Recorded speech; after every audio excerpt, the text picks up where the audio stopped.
Abra sua Bíblia no livro de Gênesis, no capítulo de número 13. Gênesis, capítulo 13, eu vou ler dos versículos 14 a 18. É o texto que o Senhor colocou no meu coração para que nós possamos meditar nesta manhã. Gênesis 13, vou ler os versículos 14 a 18. Diz a palavra de Deus: Disse o Senhor a Abraão, depois que Ló se separou dele: ergue os olhos e olha desde onde estás, para o norte, para o sul, para o oriente e para o ocidente. Porque toda essa terra que vês, eu te darei, a ti e à tua descendência para sempre. Farei a tua descendência como o pó da terra, de maneira que se alguém puder contar o pó da terra, então se contará também a tua descendência. Levanta-te, percorre essa terra no seu comprimento e na sua largura, porque eu te darei. E Abrão, mudando as suas tendas, foi habitar nos carvalhais de Manre, que estão juntos a Hebrom, e levantou ali um altar ao Senhor. Irmãos, li esse texto porque eu estou sendo tomado por um sentimento que eu já até compartilhei com vocês, mas eu quero voltar a este assunto. Nós vivemos certos momentos na vida em que a gente passa por verdadeiros intervalos. É como se a vida parasse, ou como se a vida sofresse uma transformação tal que a gente se surpreende, e é como se a gente vivesse a realidade de uma verdadeira imobilização. A gente passa por momentos que nos deixam profundas marcas e que nos trazem insegurança quanto ao que há de vir. E são momentos assim que nos desestabilizam, são momentos assim que nos fazem, muitas vezes de forma triste, obrigada a seguir outros ou novos rumos. São momentos assim que nos tiram muitas vezes do lugar de conforto e até da estagnação que a vida assume. E é exatamente sobre isso que eu quero falar. E é curioso que ao meditar sobre isso, esse dia, essa semana, eu passei por um momento de que a vida me ofereceu mais um intervalo. Faleceu a Ilza Muniz, que é a mãe da Ilse. E meu relacionamento com essa família não é um relacionamento familiar, nós não pertencemos à mesma família. Mas eu me lembro desde a minha tenra idade, a proximidade. E essa coisa que a igreja faz com a gente, que a gente parece que é parte da família uns dos outros. E a gente passa a sofrer aquilo que as nossas famílias sofrem. Eu estou com a família presente aqui nessa manhã, por exemplo, que eu estou aqui radiante porque eles estão aqui. E eu queria pedir aos diáconos que, quando terminasse o culto, trancasse as portas da igreja para que essa família não saísse daqui. Não vou nem citar o nome, mas deixa para lá, vocês já estão olhando na direção certa. Então a gente passa por isso, e essa semana eu passei pela perda de uma pessoa, pela Ilza, que a Ilza era aquela pessoa que quando abraçava a gente, você se sentia acolhido, você se sentia acarinhado.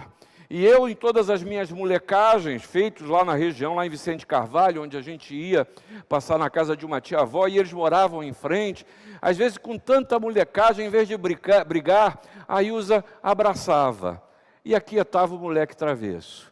E a gente sentiu nessa semana que houve um rompimento, que houve um interregno na minha vida, houve mais um intervalo na minha caminhada. Você não quer exemplo maior de intervalo do que esse que a gente está vivendo desde o dia 15 de março de 2019, em que a gente não pode ser o que a gente quer, a gente não pode fazer o que deseja, a gente vive as limitações, as neuroses desse momento, os sofrimentos decorrentes disso, ou seja, a gente é trancado dentro dessa situação, mesmo que hoje você venha à igreja e não o faça na plena liberdade que deseja fazer. E é sobre isso que eu quero falar.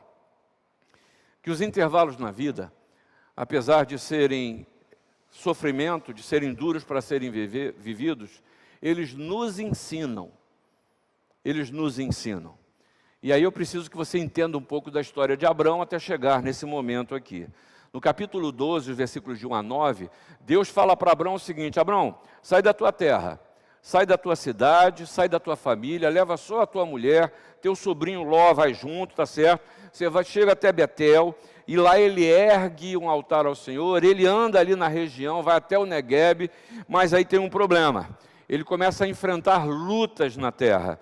A partir no capítulo 12, ainda dos versículos do 10 a 20, ele começa a ter fome, ele e a sua família, não tinha alimentação para todo mundo. E aí não tem jeito, vão para o Egito, saem da terra prometida e vão para o Egito. Não tem jeito, eles têm que ir para lá. Mas aí o medo toma, e a insegurança toma o coração e a mente de Abrão, porque ele tem uma mulher que é um mulherão. Sara era um mulherão, ele tinha medo de que o pessoal fosse atrás da mulher dele.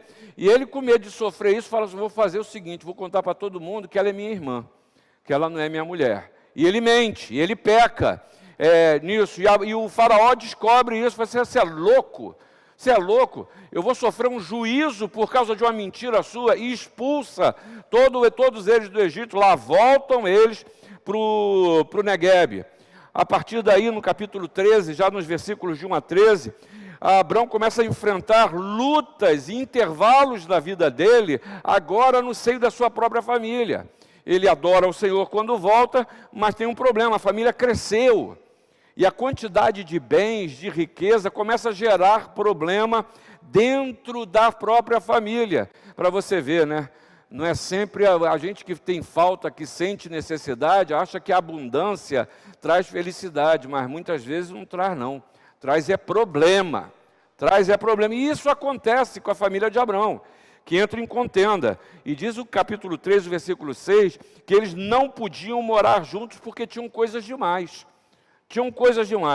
E aí Abraão chama Ló, seu sobrinho, e fala: meu sobrinho, vem cá, querido, vamos fazer o seguinte, pega tudo que é seu, pega os seus, e vão para outro lugar. E faz o seguinte, pode escolher, está aí, você escolhe a terra que você quer, e leva tudo que é seu, não quero nada.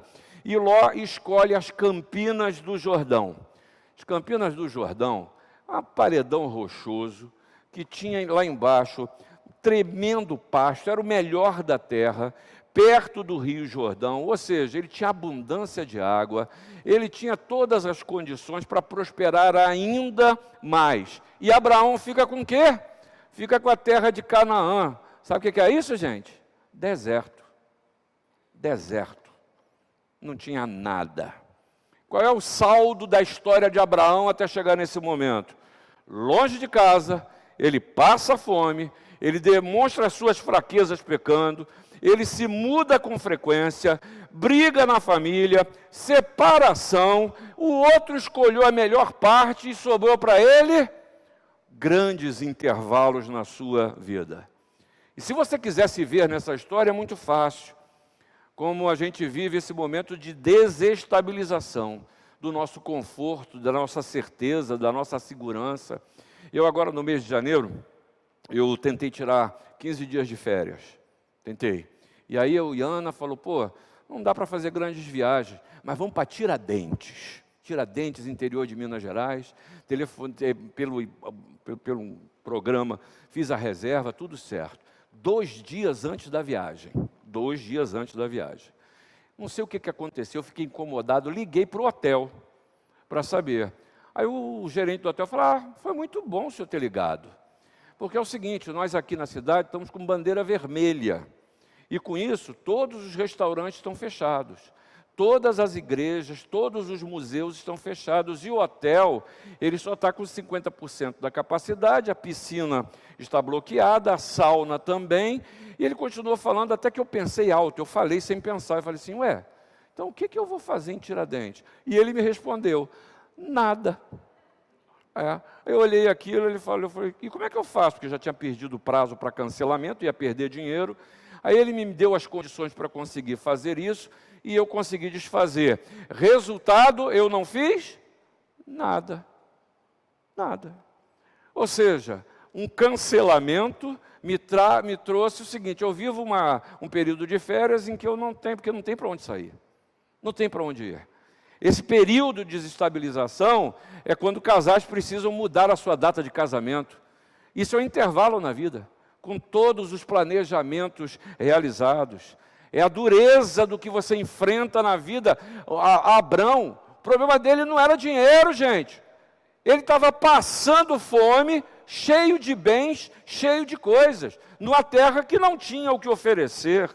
E mais do que isso, pior de todos, ele demonstra nesse quadro a sua fraqueza interior, que foi incapaz de lidar com verdade numa situação e resolve mentir sobre a sua mulher, atraindo maldição para a sua própria família. E muitas vezes a gente vive essa luta nas nossas famílias, sejam com os filhos, a nossa preocupação com o amanhã deles, num tempo que a gente pode dizer que não há futuro, que não se enxerga futuro.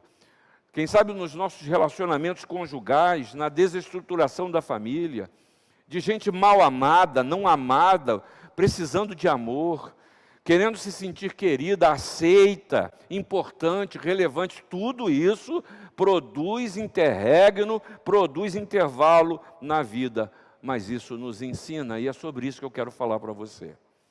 Que no exemplo de Abraão, o Senhor nos ensina como lidar com os intervalos da vida.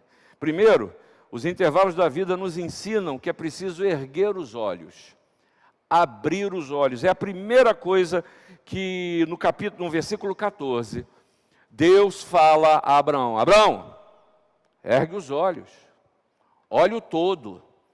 Não fica que nem o avestruz com a cabeça enterrada e reclamando do todo, porque está tudo escuro, porque o buraco é apertado, porque não tem amanhã. Tira a cabeça do buraco e olha, enxerga o todo. Veja que Deus não diz para ele, primeiramente, levanta, anda. Não, a primeira palavra é ergue os olhos. Ergue os olhos de onde você está. A gente fica pedindo para Deus para tirar a gente das circunstâncias, dos lugares, dos momentos, e Deus está falando: olha, é aonde você está, abra os olhos. Frequentemente a gente deseja mudança de vida, situações novas, nós queremos ver coisas novas acontecerem, a gente deseja sair da situação em que a gente se encontra e até fugir da realidade. Há decisões que eu e você tomamos que, na verdade, não é para resolver o problema, é para fugir da realidade, e você sabe disso. Talvez você possa até apresentar para os seus, para de quem você depende, a decisão, como um grande projeto de vida, mas é uma fuga da realidade. E Deus diz para Abraão, como diz para você: ergue os olhos de onde você está. É claro que para erguer os olhos é porque o Senhor percebeu que Abraão estava com os olhos abaixados. E Deus sabe que olhos abaixados enxergam menos. Deus sabe que a capacidade de percepção da realidade diminui. Deus sabe que muitas das limitações que a gente enfrenta na vida, elas são consequências do fato de que nós mesmos limitamos nossas capacidades, nossas possibilidades. Nós mesmos trazemos para o nosso dia a dia o efeito limitante para enfrentar a dureza da vida. Repara que Deus fala para ele erguer os olhos, mas o Senhor continua dizendo: olha em todas as direções. E aqui, irmãos, desculpa eu ser absolutamente crítico, porque há pessoas que se satisfazem com qualquer coisa, se satisfazem com a primeira coisa, com o que está na mão, mas como a palavra de Deus nos ensina, é preciso aumentar a cosmovisão, é olhar além das circunstâncias, não aceitar simplesmente porque é fácil, ter a certeza de que é o que Deus oferece para você, e o que Deus oferece é o melhor. Olha o que diz o salmista: o Senhor abre os olhos aos cegos, o Senhor levanta os abatidos, o Senhor ama os justos. Lembra da experiência de Jó? Da experiência vivida por Jó?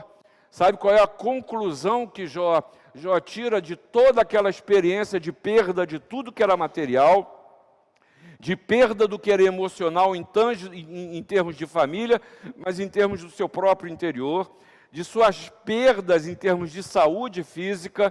Ele passa por esse processo todo e no final diz: eu te conhecia só de ouvir, agora meus olhos te veem. Mas para acontecer isso, Jó precisou erguer os seus olhos e olhar a sua doença além da doença, olhar a perda de bens além do valor material, olhar a perda das suas coisas, dos seus negócios, dos seus funcionários, além da perda do status diante da sociedade, olhar a perda dos seus filhos, da sua própria família, além das suas necessidades emocionais, e entender que Deus tem um projeto muito maior do que a circunstância que você está vivendo hoje, de que eu estou vivendo hoje. Curioso que pensar nisso, em abrir os olhos das pessoas, é exatamente o cerne do ministério de Jesus.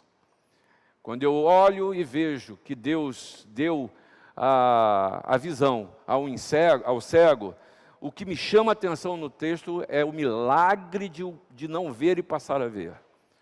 Quando Deus faz um coxo andar, quando Deus pega uma mulher adúltera e lida com ela, eu sempre estou olhando pelo ponto de vista do milagre, mas o que Deus está fazendo é que as pessoas ergam os seus olhos além da sua condição, da sua situação, e possam perceber que Jesus veio exatamente para nos salvar de nós mesmos, de nós mesmos. Jesus, quando chega e fala para o cego, para o coxo, para a adúltera, para o fariseu, para o escriba e para uma grande sorte de pessoas, é fazê-las enxergar a realidade que as conduzia para caminho que não era de vida. Irmão, irmã, abra os olhos para a sua realidade, para quem você é, para onde você está. Veja como você chegou ao ponto que você está. Esse olhar nos ensina a olhar além, olhar para nós, mas olhar para frente, porque Jesus continua a dizer, numa linguagem minha, aprenda a enxergar a situação que você está, a realidade da sua vida, e reconheça que você precisa de mim. Jesus continua a nos convidar, vinde a mim. Vinde a mim. Quando o Senhor fala que você está cansado e sobrecarregado, e você se reconhece assim, e Jesus diz que eu vos aliviarei, o Senhor está convidando você a perceber que você não aguenta, mas que Ele tem todas as condições de tirar os seus pesos e as suas aflições. Levanta os olhos, enxergue o que está em torno, em toda a sua dimensão.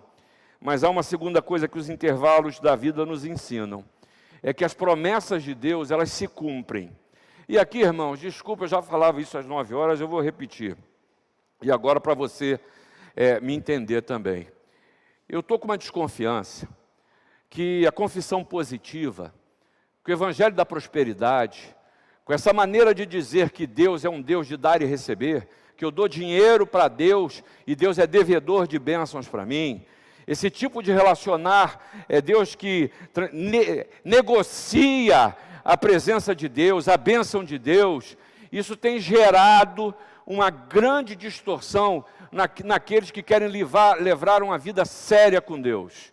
Sabe o que é? Eu estou achando que a gente passa a não levar em consideração as promessas de Deus e joga tudo no mesmo ralo, como se falar em promessa de Deus tenha um apanágio, uma aparência de um evangelho de prosperidade. Eu quero dizer que não é, E Deus disse a Abraão, toda a terra será sua e de sua descendência. Pô, que promessa maravilhosa, né? Quando eu li isso, eu fiquei pensando assim, eu queria tanto isso para mim, que Deus virasse para mim e me assegurasse o futuro, com essa visão tão material que eu tenho, que você tem. Isso seria tão bonito, mas espera aí, calma aí, vai devagar. Eu quero dizer que a promessa feita a Abraão é uma promessa que é feita a cada um de nós. Isso o escritor de Hebreus deixa muito claro, e você pode ler depois em casa, o capítulo 6, os versículos de 13 a 20, que ele descreve exatamente a situação de Abraão e diz para a gente que nós somos herdeiros dessa promessa, e fala da imutabilidade dos projetos, dos propósitos de Deus. Nós somos herdeiros dessa promessa, mas não desse jeito que aqui é falado. Há 2 elementos nessa promessa que é feita a Abraão, que eu e você não podemos nos esquecer. Precisamos conhecer, ou quem sabe resgatar. E o primeiro deles que está embutido aqui é a providência de Deus. Providência. que a gente encontra o escritor de Provérbios dizendo: a sorte se lança no regaço, mas do Senhor procede toda a decisão. Que a nossa confissão de fé resume isso com uma clareza bíblica muito grande ao dizer que pela sua muito sábia providência, segundo a sua infalível presciência e o livre e imutável conselho da sua própria vontade, Deus, o grande Criador de todas as coisas, para o louvor da glória da sua sabedoria, poder, justiça, bondade e misericórdia, Ele sustenta, dirige, dispõe e governa todas as suas criaturas, todas as ações e todas as coisas, desde a maior até a menor. E aí, irmãos, me perdoe, é uma questão de você se apropriar da sua herança. Se apropriar da sua herança. Em vez de ficar tomado por ansiedade, por sentimentos de falta e de incerteza, ter a certeza que a providência de Deus está sobre você, está em você, está sobre a sua caminhada. Talvez nem tanto do jeito que a gente espere, mas seguramente o Senhor não deixa os seus passar por qualquer tipo de necessidade. Ele que é o Senhor de todas as coisas, mas é o Senhor do tempo também. É o Senhor da história, que lida como Ele quer lidar no momento certo. E eu preciso aprender, a primeira, confiar nele. Mas tem uma segunda coisa que tem que aprender quanto à providência. É descansar e esperar. E eu dizia, e repito para você, é como o menino que vai receber o presente de Natal. Tem a certeza de que o Natal vai chegar. Tem certeza que o presente vai vir. Mas ele ainda não sabe a que hora, porque não tem a dimensão do tempo. E acha que está demorando demais, e acha que não está chegando, mas ele tem a certeza de que o Natal vai vir. Que o Natal, que Jesus nasça a cada dia na sua caminhada, porque você tem a esperança de que o Deus da providência não é que vai pensar no seu caso, já está tratado, já está resolvido. E eu preciso confiar que todas as coisas cooperam para o bem daqueles que amam a Deus. E eu quero fazer aqui a minha profissão de fé. Eu creio em Deus. Por isso eu acredito que as coisas cooperam para o bem. Por mais que eu chore, por mais que eu doa, por mais que eu acho que está demorando, por mais que eu ache que não vou receber o que sonhei, mas eu confio que o que Deus faz é bom. E a sua experiência deve ser essa. Chorou, sofreu, perdeu, morreu, e de repente está descobrindo: pai, não é que eu cheguei até aqui? E aí eu posso dizer: até aqui me ajudou o Senhor. E tem uma segunda conteúdo nessa promessa aí. Primeiro é providência, mas a segunda, não se assuste que eu vou falar não. A segunda promessa que o Senhor deu para Abraão e para Sara e que dá para nós, é a promessa da fertilidade. Fertilidade. E nesse contexto aqui, estava lidando com um casal de idosos, me permita usar a palavra assim, pejorativa, velhos, acabados. E o que é pior, Sara era estéril. Tem jeito de ter fertilidade num quadro assim. Mas a grande lição da fertilidade, no caso de Abraão e de Sara, é a lição de que para Deus não haverá impossíveis em todas as suas promessas. É aquilo que Jesus diz, que os impossíveis dos homens são possíveis para Deus. E com isso o que Deus está dizendo para você é: creia, creia. Aí me vai Sara e resolve dar um jeitinho. Somos velhos, eu sou estéril, não tem jeito. Vai ser uma vergonha para minha família. Vou arrumar uma empregada aqui jeitosa. Abraão tem um filho, não era esse o plano de Deus. Fez besteira. E só trouxe problemas que alguns entendem até que esse problema persiste até o dia de hoje. A divisão dentro da família. Por quê? Porque não acreditou que os impossíveis para os homens são possíveis para Deus. Deus não falou que ia dar? Espera, tem o tempo, tem a hora e tem o porquê. E tem o porquê. E muitas vezes eu não compreendo os porquês. E eles são os mais importantes para minha edificação. Mas aí tem uma terceira coisa ainda que Abraão, com a sua história, nos ensina. Que os intervalos da vida, eles nos ensinam que é preciso, agora sim, levantar e partir. É preciso agir. E diz aí o versículo 17 do capítulo 13. Abraão, percorre essa terra em toda a sua extensão. Olha o todo. Procure entender o todo. E saiba que Deus está cuidando da vida. E Ele não prometeu a Abraão a terra prometida? Ele não prometeu isso? Que daria essa terra? Que emana leite e mel. Eu gosto muito dessa terminologia. Mas a realidade talvez mostrasse para Abraão que Ló escolheu a melhor parte. Abraão viu isso, achou que foi isso, concluiu que tinha ficado no deserto. Mas, calma aí, levanta, pai.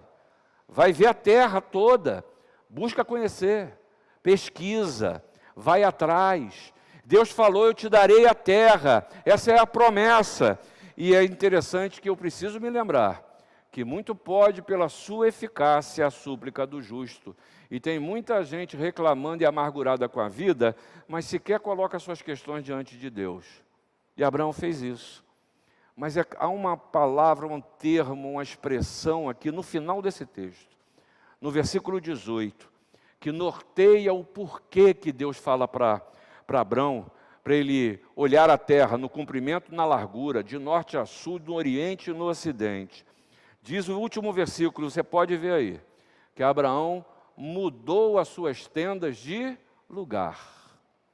Mudou as suas tendas de lugar. Talvez, se ele não obedecesse o Senhor e não olhasse a terra, não a visitasse na sua integralidade, ele não percebesse que a sua tenda estava no lugar errado. Estava no lugar errado. A terra era toda sua, só que você estava localizado num lugar em que você não ia frutificar. O seu problema é que a terra já é sua, mas você precisa mudar a sua tenda de lugar. Mudar a tenda de lugar. Abraão mudou.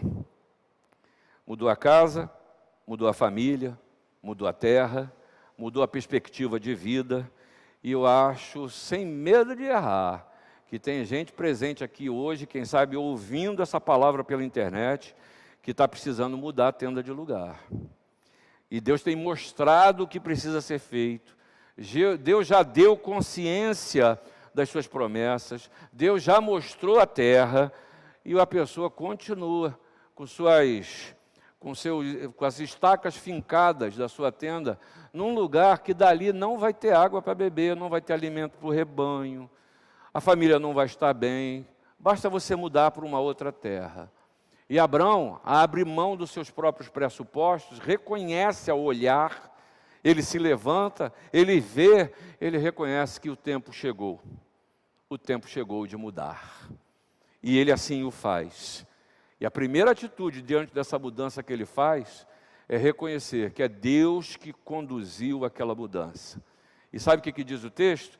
Que ele ergueu um altar ao Senhor. Quando ele chegou a Betel, ele edifica esse altar. Quando ele voltou, esse foi o lugar do altar e invocou o nome do Senhor. Agora em Hebrom, ele ergue um altar e com isso ele reconhece a presença de Deus nos seus passos. É a mesma palavra que Jesus diz para que a gente mude a nossa tenda de lugar. Quando ele chega para o pecador e diz, vai, não peques mais. Traduzindo, muda a sua tenda de lugar. Quando Jesus chega e diz, lave-se, você está curado. Quando Jesus responde, eu quero que você seja curado, Jesus está dizendo, muda a sua tenda de lugar. Você lembra daquela mulher samaritana, João capítulo 4? Lembra dessa história? 5 maridos já tiveste, o que tem hoje não é seu. E ela preocupada com o lugar em que ela ia rezar, se era em Gerizim, coisa e tal. Não, nada disso, minha filha. O negócio é o seguinte, tua vida é dura demais. Você foge das pessoas, das situações. Você é discriminada por ser mulher. Você é discriminada porque já teve 5 casamentos e o último que você tem aí está meio esquisito também. Você vive aí à mercê da situação, está aqui pegando água numa hora imprópria, dando água para o rebanho, um trabalho pesado. Mas deixa eu dizer uma coisa para você. Se você beber da água que eu lhe der, você nunca mais vai ter sede. Isso será uma fonte a jorrar para a vida eterna. Sabe o que é isso? Muda a tenda de lugar, mulher samaritana. Viva uma nova realidade. Receba a bênção de Deus, receba a presença abençoadora de Jesus, perceba a voz consoladora do Espírito Santo. Ah, irmãos, terminando, eu quero dizer para você que os intervalos da sua vida te ensinam a que você possa erguer os olhos e olhar além desse momento. Eles te ensinam a lembrar e viver as promessas de Deus para a sua vida, que não te abandona, que cuida de tudo em todo o tempo, mas, acima de tudo, que exige que você levante e tome uma decisão, e siga adiante, e vai viver uma vida que seja abundante, porque Jesus diz, ó, o ladrão vem somente para roubar, matar e destruir. Eu vim para que vocês tenham vida, e vida em abundância. Está aí um exemplo maravilhoso de um diagnóstico para a vida. Não está vivendo uma vida abundante? Está na hora de pensar se você está olhando além. Está na hora de você refletir se você tem vivido intensamente as promessas de Deus, mas também, quem sabe considerar uma mudança de vida, começando por uma entrega real do seu caminho nas mãos de Jesus. Que Deus nos abençoe. Vamos abrir os nossos hinários no hino de número 105. E declarar, é uma profissão de fé, mas eu sei em quem tenho crido, e sei que é poderoso para guardar o meu tesouro até o dia final. Hino de número 105, nós vamos louvar ao Senhor a certeza do crente. Cantemos.